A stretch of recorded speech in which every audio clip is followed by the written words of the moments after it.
Political theory में citizenship से हमारा मतलब है किसी पॉलिटिकल कम्युनिटी का फुल एंड इक्वल मेंबर होना। यहाँ फुल और इक्वल मेंबरशिप का मतलब है सभी सिटीजन्स के पास इक्वल राइट्स का होना। बट क्या सच में एक कंट्री में रहने वाले सभी सिटीजन्स इक्वल राइट्स को एक्सरसाइज कर पाते हैं? तो सिटीजनशिप और फुल एंड इक्वल मेंबरशिप के बारे में हम लास्ट 2 वीडियोस में जान चुके हैं। अब इस टॉपिक को जानने के लिए आज हम शुरू करने वाले हैं क्लास 11th की पॉलिटिकल थ्योरी का चैप्टर 6 सिटीजनशिप। आज के इस वीडियो में हम 2 टॉपिक्स को कवर करेंगे। पहले हम जानेंगे मार्टिन लूथर किंग जूनियर के आइडिया के बारे में जो बात करते हैं इक्वल राइट्स की। देन हम डिटेल से समझेंगे इक्वल राइट्स को, जिसमें हम देखेंगे कि क्या इक्वल राइट्स एक कंट्री के सभी सिटीजन्स एक्सरसाइज कर पाते हैं। So let's start. Martin Luther king. The 1950s witnessed the emergence of civil rights movements against inequalities that existed between black and white population in many of the southern states of the USA. Means 1950s में America के southern states में शुरुआत हुई civil right movement की। But question ये है कि ये मूवमेंट आखिर था क्या और इसकी शुरुआत आखिर हुई कैसे। तो अमेरिका के साउदर्न स्टेट्स में इस दौरान ब्लैक और व्हाइट पॉपुलेशन के बीच बहुत ज्यादा इनइक्वालिटीज एग्जिस्ट किया करती थी। मेनली वहां पर रह रहे ब्लैक लोगों के साथ बहुत ज्यादा डिस्क्रिमिनेशन किया जाता था, क्योंकि ब्लैक लोग वो हुआ करते थे जिन्हें यूरोपियंस के द्वारा कभी अफ्रीका से स्लेव बनाकर लाया गया था। जब अमेरिका आजाद हुआ तब अफ्रीका के लोग वहीं बस गए, जिन्हें अफ्रीकन अमेरिकन बोला जाता था। अब यहाँ रहने वाले इन्हीं अफ्रीकन अमेरिकन के साथ व्हाइट लोगों के द्वारा डिस्क्रिमिनेशन किया जाता था और वहाँ का लॉ भी इस तरह की इनइक्वालिटीज को फॉलो किया करता था, जिसे कहा जाता था सेग्रीगेशन लॉ। अब ये सेग्रीगेशन लॉ आखिर था क्या? So laws followed by state by which black people were denied many civil and political rights. Means in laws के अकॉर्डिंग वहां रहने वाले ब्लैक पीपल को सिविल और पॉलिटिकल राइट्स नहीं दिए जाते थे। लॉज के हिसाब से ब्लैक लोगों को बहुत सी पब्लिक फैसिलिटीज को यूज करना अलाउड नहीं था। मेनली ब्लैक्स और व्हाइट लोगों के स्कूल्स, हॉस्पिटल्स, बस, ट्रेन, इवन टॉयलेट्स भी अलग हुआ करते थे। बेसिकली बहुत सी पब्लिक फैसिलिटीज से ब्लैक पॉपुलेशन को अलग, यानी उन्हें सेग्रीगेट कर दिया गया था।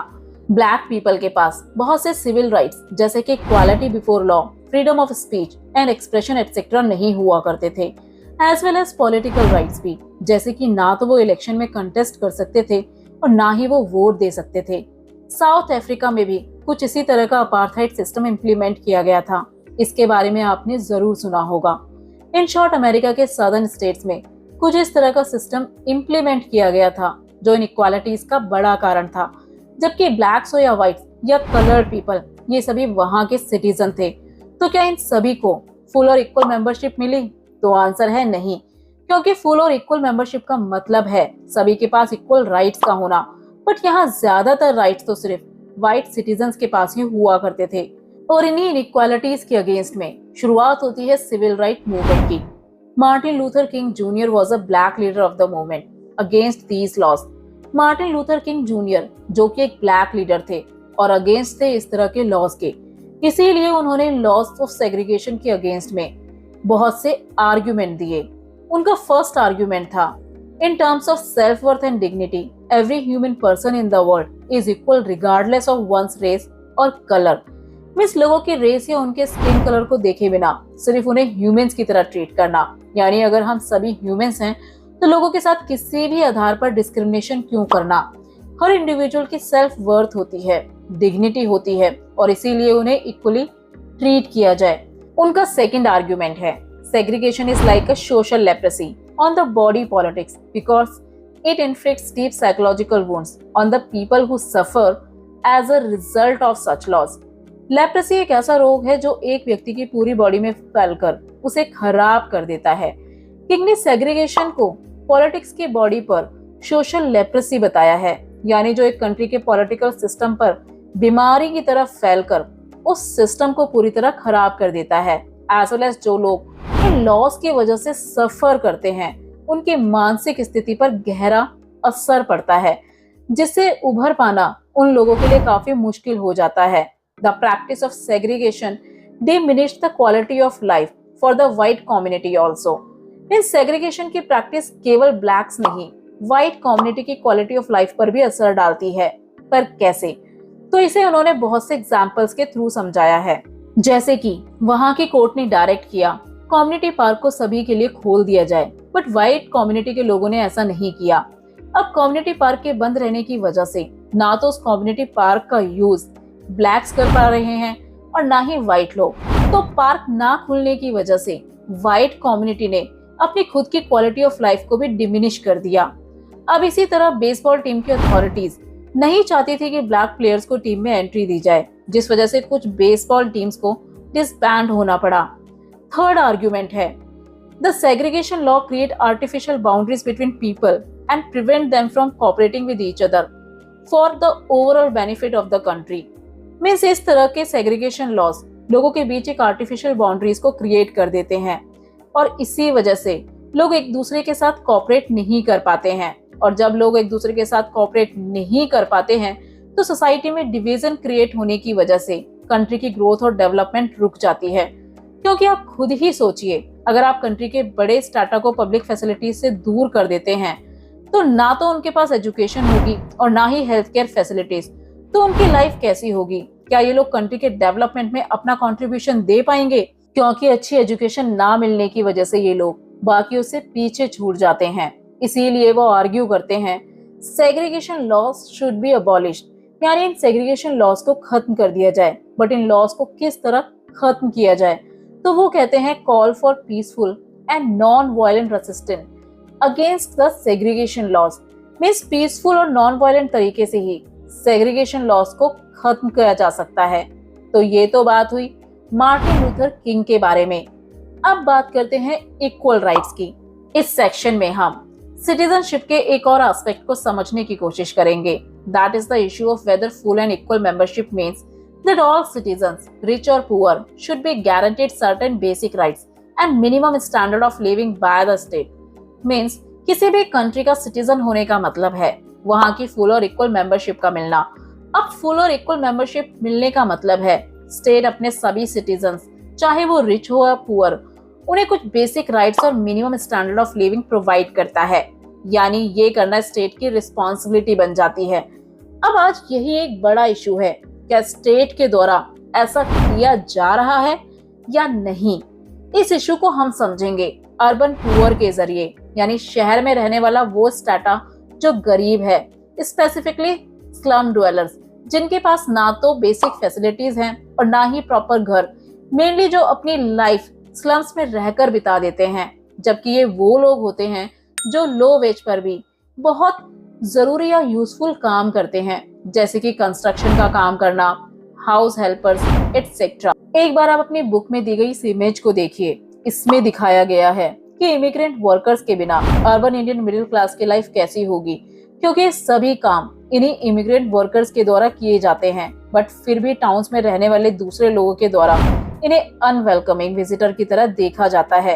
यानी लोग इन्हें अक्सर पसंद नहीं करते हैं, क्योंकि दूसरे लोगों का अक्सर मानना होता है कि उनकी सिटी के रिसोर्सेस का यूज इन्हीं लोगों के द्वारा किया जा रहा है।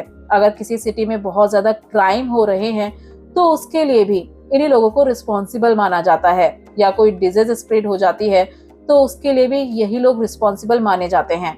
बेसिकली अक्सर लोग इन लोगों के लिए इस तरह का प्रिजम्पशन बना लेते हैं। अब देखा जाए तो ये लोग हमारी कंट्री के सिटीजन होते हैं, तो क्या इन्हें इक्वल राइट्स अवेलेबल है या नहीं?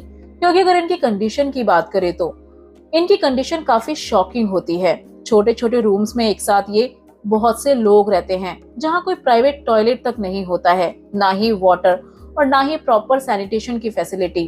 बट अगर इनके कंट्रीब्यूशन की बात करें तो स्लम ड्वेलर्स अपने लेबर के द्वारा कंट्री की इकोनॉमी में अहम भूमिका निभाते हैं, क्योंकि ये लोग हॉकर्स, स्कैवेंजर्स यानी साफ सफाई, domestic workers, plumber, mechanic etcetera होते हैं।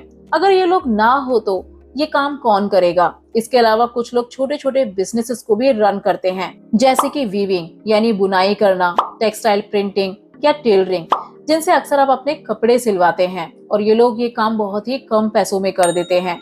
अब आप खुद ही सोचिए, इनकी वजह से एक सोसाइटी सिस्टमेटिक वे में चल पाती है। क्या इनके बिना ये सारे काम पॉसिबल है?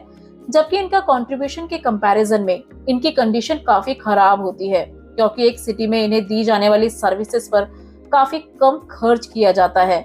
इन शॉर्ट, हम कह सकते हैं कि ये लोग इक्वल राइट्स को एंजॉय नहीं कर पाते हैं। बट अब गवर्नमेंट, एनजीओ या अदर एजेंसीज के बीच अर्बन पुअर की कंडीशंस को लेकर अवेयरनेस बढ़ने लगी है। इवन अब स्लम ड्वेलर्स भी अपनी कंडीशन को लेकर अवेयर होने लगे हैं, क्योंकि इनके कंट्रीब्यूशन और कंडीशन के बीच एक बड़ा गैप दिखाई देता है।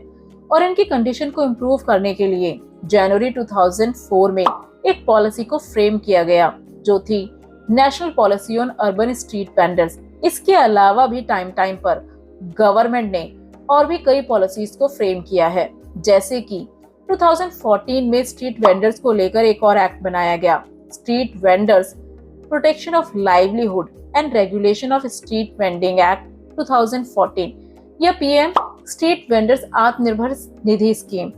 पर क्यों? तो आपने बड़ी बड़ी सिटीज में बहुत से स्ट्रीट वेंडर्स को देखा होगा जिन्हें अक्सर हरासमेंट को फेस करना पड़ता है, क्योंकि उनके इस काम को रिकॉग्निशन नहीं मिल पाती है। और इसीलिए इस तरह की पॉलिसीज को बनाया गया है जिससे स्ट्रीट वेंडर्स को रिकॉग्निशन मिल सके और वो बिना डरे या हरासमेंट के बिना अपना काम कर सके। बट इसके लिए इन्हें भी गवर्नमेंट के रेगुलेशंस को फॉलो करना होता है। Now slum dwellers are also becoming aware of their rights and are beginning to organise to demand. वे सब स्लम ड्वेलर भी अपने राइट्स के प्रति काफी ज्यादा अवेयर होने लगे हैं और इसीलिए अब वो अपनी डिमांड को पूरा करवाने के लिए ऑर्गेनाइज होने लगे हैं। इवन जब जब उनके राइट्स का वायलेशन होता है तब तब ये लोग कोर्ट्स में भी अप्रोच करने लगे हैं। इसका सबसे बड़ा एग्जाम्पल है Olga Tellis versus Bombay municipal corporation 1985 का केस। इस केस में एक सोशल वर्कर स्लम ड्वेलर्स के बिहाफ पर सुप्रीम कोर्ट में पिटीशन को फाइल करते हैं। देन इस पब्लिक इंटरेस्ट लिटिगेशन के आधार पर बॉम्बे के स्लम ड्वेलर्स के राइट्स को लेकर एक इम्पोर्टेंट डिसीजन दिया जाता है।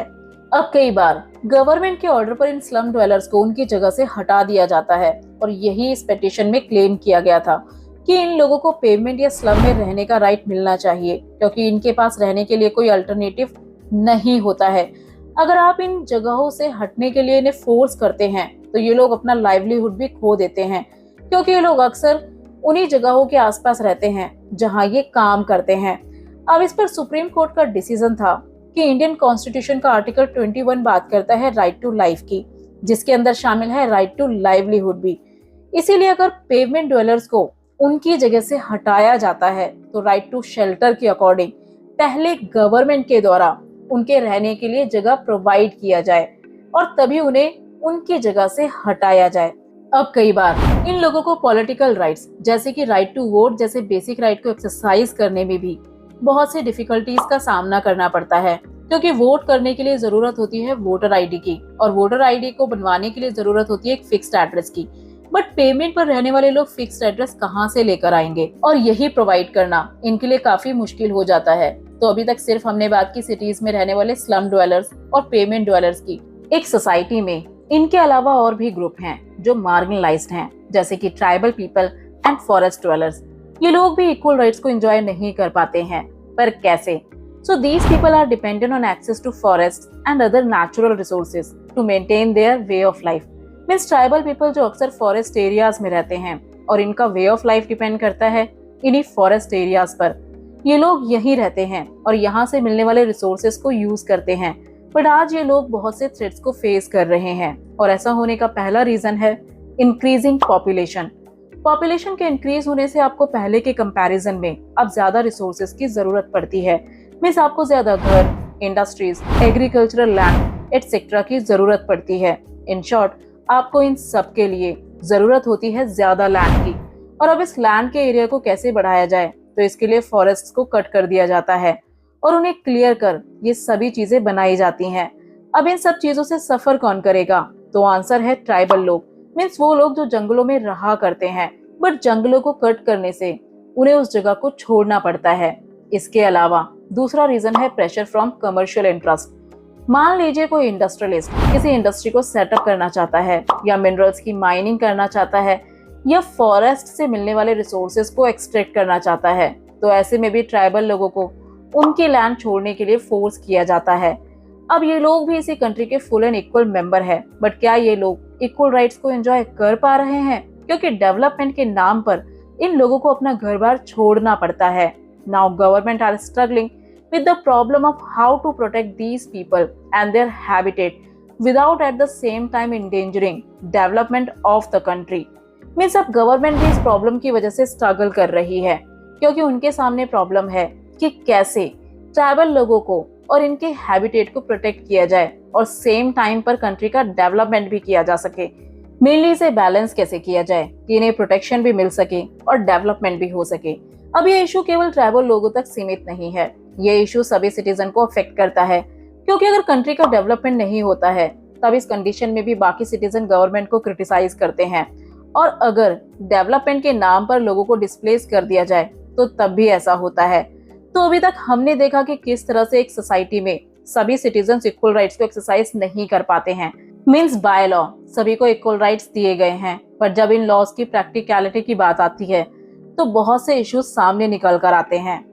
अब गवर्नमेंट पूरी कोशिश करती है कि सभी सिटीजन्स को equal rights and opportunities ensure कर सके, बट ये बहुत ही कॉम्प्लेक्स और डिफिकल्ट टास्क है। पर क्यों? तो इसका आंसर है different group of people may have different needs and problems and the rights of one group may conflict with the right of another। Means एक सोसाइटी में अलग अलग तरह के लोग रहते हैं जिनकी नीड्स और प्रॉब्लम्स भी एक दूसरे से काफी अलग होती हैं।